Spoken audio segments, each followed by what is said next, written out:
Dan sejumlah kasus pembunuhan terjadi dalam sepekan ini, mulai dari pria yang tewas usai dihantam istrinya dengan palu hingga duel kakak beradik yang menghilangkan nyawa.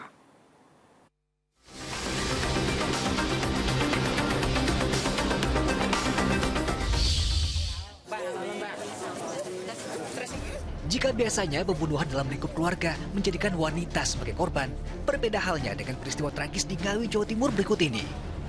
Dalam reka ulang penyidik kepolisian di sebuah rumah kawasan desa Sirigan, Paron, terungkap nyawa Ahmad usia 45 tahun dihabisi istrinya dengan cara dihantam menggunakan palu saat tengah tidur.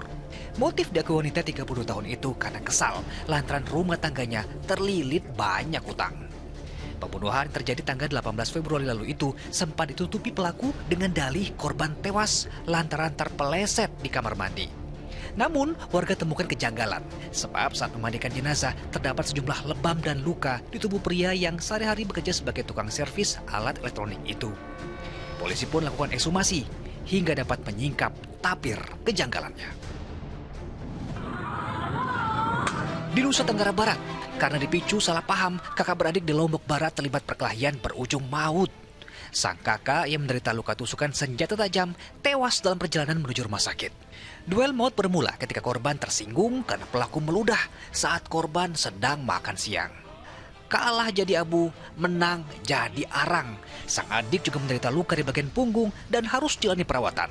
Selain turut menderita luka, tersangka penikaman terancam hukuman 15 tahun penjara.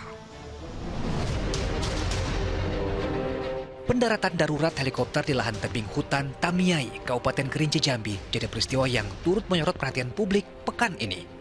Bukan hanya karena 1 dari 8 penumpangnya merupakan seorang Kapolda, namun upaya evakuasi yang baru dapat dilakukan pada hari ketiga menjadi hal yang ditunggu-tunggu oleh publik.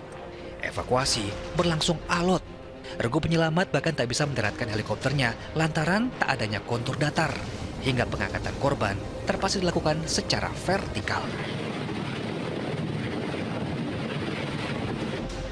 Seluruh korban rata-rata mengalami luka ringan.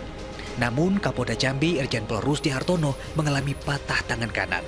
Korban yang sebelumnya dirawat di Rumah Sakit Bayangkara Jambi, kini dirujuk ke Rumah Sakit Keramat Jati, Jakarta beserta ajudannya.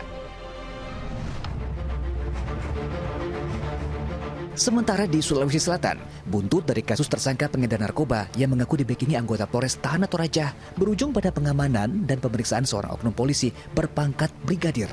Terbongkarnya kasus ini saat BNNK Toraja tengah menggelar konferensi pers terkait pengungkapan peredaran narkoba tanggal 15 Februari lalu. 1 dari 4 tersangka yang dihadirkan mengaku dibekingi atau disokong anggota polisi.